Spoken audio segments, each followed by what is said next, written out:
সবাইকে স্বাগত জানাই। আজকে আমরা আয়তঘন বিষয়ে আরো দুটি অঙ্ক আলোচনা করব। এখানে কোষে দেখির হচ্ছে 24 এর 4 নম্বর অঙ্কটি আমি টুকে রেখেছি। আগের দিন আমরা 24 এর 1 নম্বর অঙ্কটি করেছিলাম। তো এখানে কি লেখা আছে? দুটি ঘনকের, মানে প্রথমেই ঘনকের আয়তনের অনুপাত, তার মানে আমাদের ঘনকের আয়তন নিয়ে কাজ করতে হবে।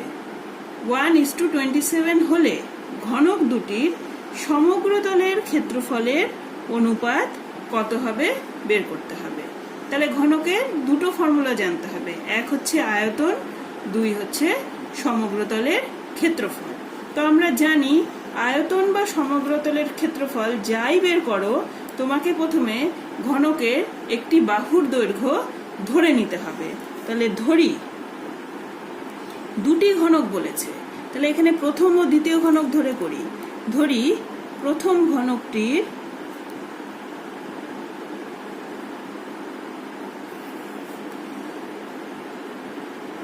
বাহুর দৈর্ঘ্য x, যেহেতু কোনো একক দেওয়া নেই তাই আমরা এখানে একক কথাটি লিখছি, একক। এবং দ্বিতীয় ঘনকটির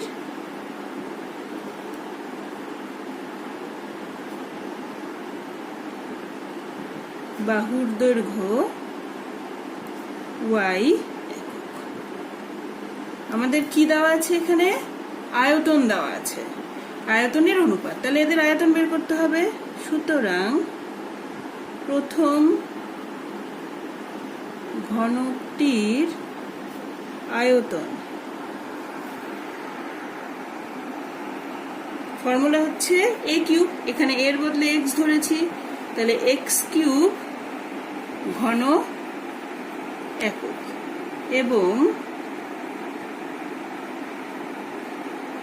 দ্বিতীয় ঘনকটির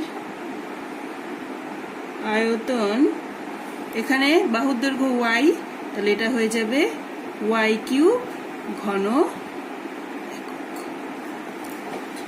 প্রশ্নানুসারে আমাদের এদের অনুপাত দেওয়া আছে, আয়তনের অনুপাত। প্রশ্নানুসারে কি হবে? প্রথম ঘনকের আয়তন ইস্টু দ্বিতীয় ঘনকের আয়তন হচ্ছে 1:27। তাহলে প্রথম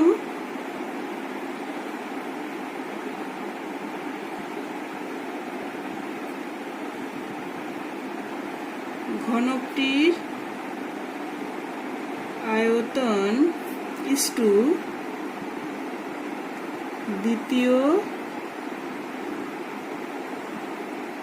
ঘনকটির আয়তন সমান সমান কত দেওয়া আছে? 1:27। তাহলে প্রথম ঘনকটির আয়তন কত? x কিউব ইস্টু দ্বিতীয় ঘনকটির আয়তন y কিউব সমান সমান 1:27।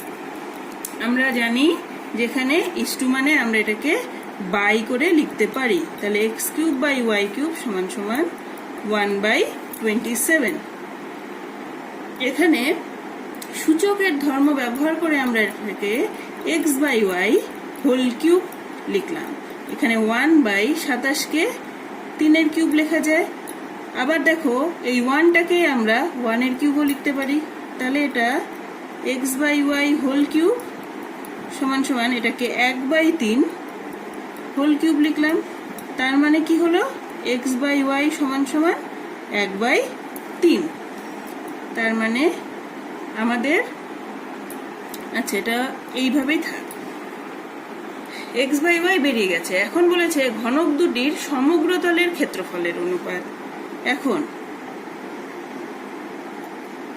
প্রথম ঘনকটির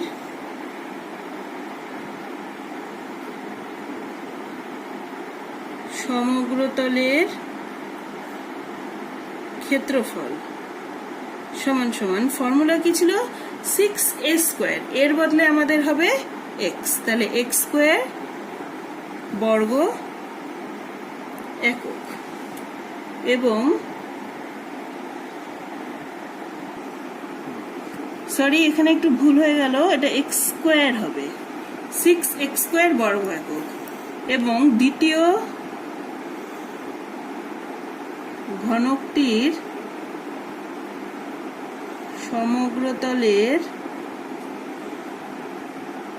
ক্ষেত্রফল সমান সমান, এটাও 6 কিন্তু x এর বদলে y হবে, y² বর্গ একক। এখন দেখো কি বের করতে বলেছে, ঘনক দুটির সমগ্রতলের ক্ষেত্রফলের অনুপাত। তাহলে এখন সেটা বের করি। সুতরাং প্রথম ঘনকটির সমগ্র তলের ক্ষেত্রফল ইস্টু দ্বিতীয় ঘনকটির সমগ্রতলের ক্ষেত্রফল সমান সমান, প্রথম ঘনকটির সমগ্রতলের ক্ষেত্রফল আমাদের বেরোলো 6x² ইস্টু দ্বিতীয় ঘনকটির সমগ্রতলের ক্ষেত্রফল বেরোলো 6y²। আমরা এর আগেও বলেছি ইস্টু মানে আমরা এটাকে বাই করে লিখতে পারি, তাহলে 6x² বাই 6y²। এবার উপরে নিচে 6 কেটে গেল, তাহলে x² বাই y², এটাকে আমরা x by y whole square লিখতে পারি। বাট এর আগে দেখো আমরা x বাই y এর মান বের করে রেখেছি, x বাই y হচ্ছে 1/3 বসিয়ে দিব এখানটায়, তাহলে x বাই y এর জায়গায় 1/3 বসিয়ে দিলাম হোল স্কোয়ার, তার মানে 1² বাই 3² মানে 1 3 তিরিকে 9। যেহেতু ইস্টু আকারে ছিল তাই আমরা এটাকে ইস্টুতেই লিখলাম। তাহলে উত্তর কোনটা হবে, 1:9 মানে সি।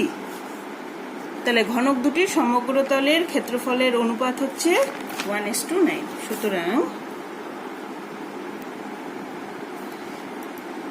ঘনক দুটির সমগ্রতলের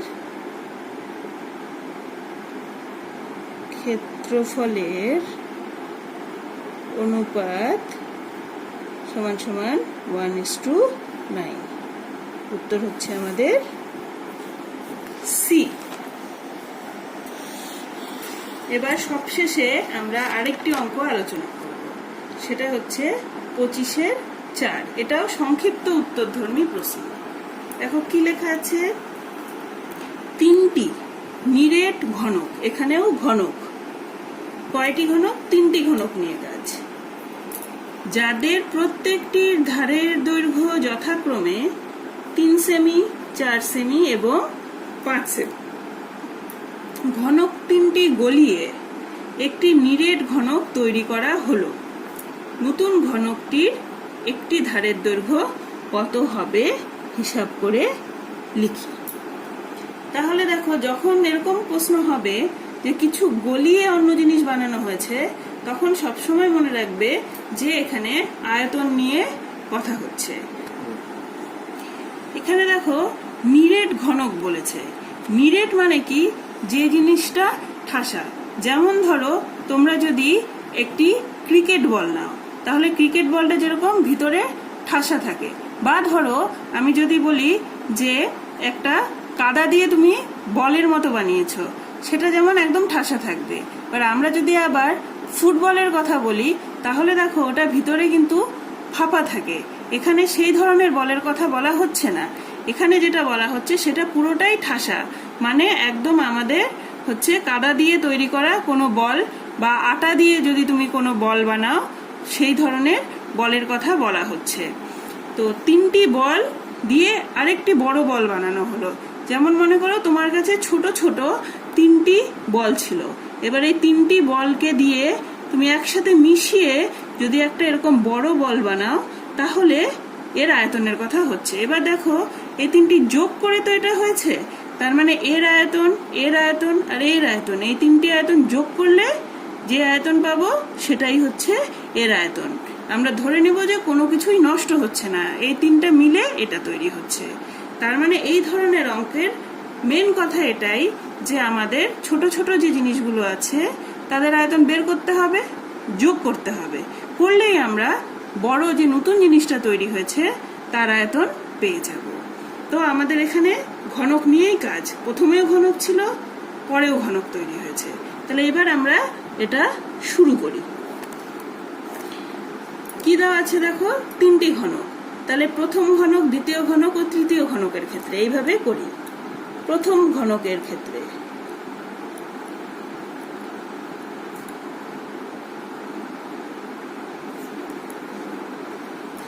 কি দেওয়া আছে, প্রত্যেকটি ধারের দৈর্ঘ্য। তাহলে ধারের দৈর্ঘ্য মানে এ সমান সমান কত দেওয়া আছে, 3 সেমি। কি বের করতে হবে আমাকে, আয়তন। কি ফর্মুলাটা, এ কিউব। তার মানে এখানে 3 কিউব ঘন সেমি, তার মানে 27 ঘন সেমি। 3কে 3 বার গুণ করতে হবে। এবার দ্বিতীয় ঘনকের ক্ষেত্রে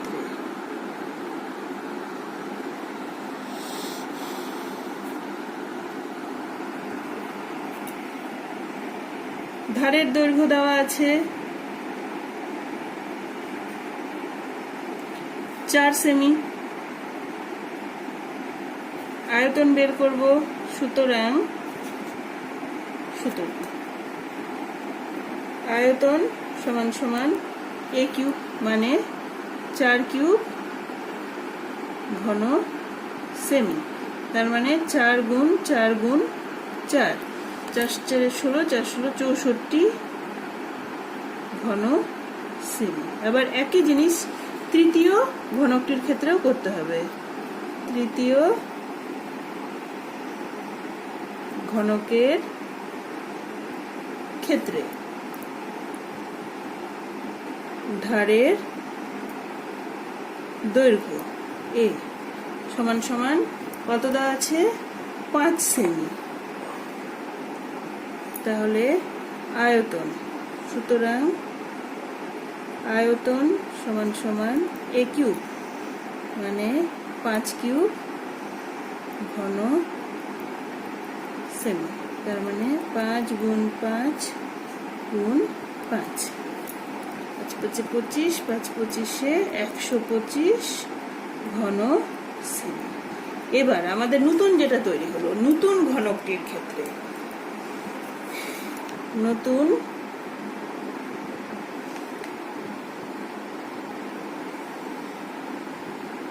ঘনকটির ক্ষেত্রে এবার ধারের দৈর্ঘ্য দেওয়া নেই, সেটাই বের করতে বলেছে। ওটা ধরে নিব। ধরি ধারের দৈর্ঘ্য সমান সমান x সেমি। সুতরাং আয়তন সমান সমান ফর্মুলা x কিউব ঘন সেমি। এবার একটু আগেই যা বুঝালাম যে আমাদের এখানে এটা 27 বেরিয়েছে, এটা হচ্ছে আমাদের 64 বেরোলো, আর এটা আমাদের 125, আর করে এটা বেরোলো আমাদের x কিউব। তাহলে এই তিনটে যদি যোগ করি তাহলে আমরা পাবো x কিউব। তাহলে প্রশ্নানুসারে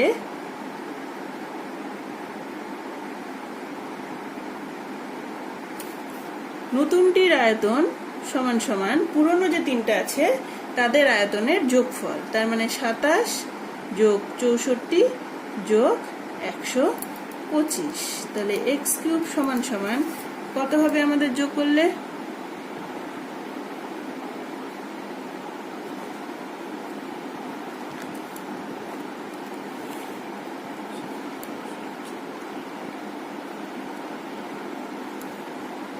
$216। তাহলে x কিউব সমান সমান, এর আগেও করিয়েছি এরকম, সরি কিউব উঠে গেলে আমাদের এদিকে ঘনমূল হয়। তাহলে এটা 216, x সমান সমান ঘনমূল 216কে এবার আমাদের উৎপাদকে বিশ্লেষণ করতে হবে। 2 দিয়ে 2 1 2 0 আর 2 0।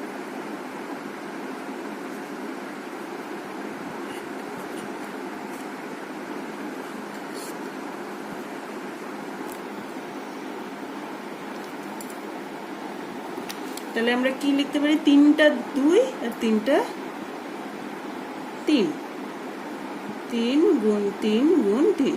এখানে ঘনমূল মানে 3 আছে, মানে 3টের জন্য একটা বাইরে আসবে। তাহলে x সমান সমান এখানে একটা 2, এখানে একটা 3, তাহলে x সমান সমান 3 দুগুণী 6। আমাদের কি বের করতে হবে? ঘনকটির একটি ধারের দৈর্ঘ্য কত। তাহলে আমাদের এখন কি বের করতে হবে? নতুন ঘনকটির একটি ধারের দৈর্ঘ্য কত হবে। সুতরাং নতুন ঘনকটির একটি ধারের দৈর্ঘ্য x ধরেছিলাম, x এর মান 6 বেরিয়েছে, তাহলে এটা হচ্ছে 6 সেমি। অঙ্কটা শেষ। এবার দেখো, তোমাদের বোঝানোর জন্য আমি বল বা হচ্ছে তোমাদের আটার গোলা বা এইসব বলেছি, কিন্তু সেগুলো কিন্তু ঘনক আকৃতি নয়, সেই আকৃতিগুলোকে বলা হয় গোলক। এরপরে আমরা সেটা আলোচনা করব, সেটা তোমাদের বোঝার জন্য বলেছি। কিন্তু আমি যে ঘনকের কথা বলছি, এর আগেও আমরা উদাহরণ দিয়েছিলাম। ঘনক মানে হচ্ছে লুডুর ছক্কার মতো দেখতে। তার মানে এগুলোর বদলে তোমরা ছোট ছোট লুডুর ছক্কার মতো আকৃতি কথা ভাববে, কিন্তু বোঝানোর জন্য আমি তোমাদের এরকম বলেছি। মানে অ্যাকচুয়ালি জিনিসটা হচ্ছে এই ধরনের,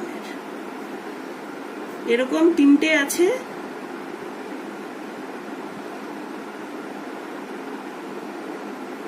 সেই 3টেকে যোগ করার পরে আমরা একটা নতুন এরকম বড় আকৃতির ঘনক পেলাম। এখানে হচ্ছে এই ধরনের ছবি ভাবতে হবে, কিন্তু তোমাদের বোঝার সুবিধার জন্য আমি এগুলো বলেছি। এগুলো সব গোলক আকৃতি। এরপরে আমরা নতুন কোনো চ্যাপ্টার আলোচনা করব।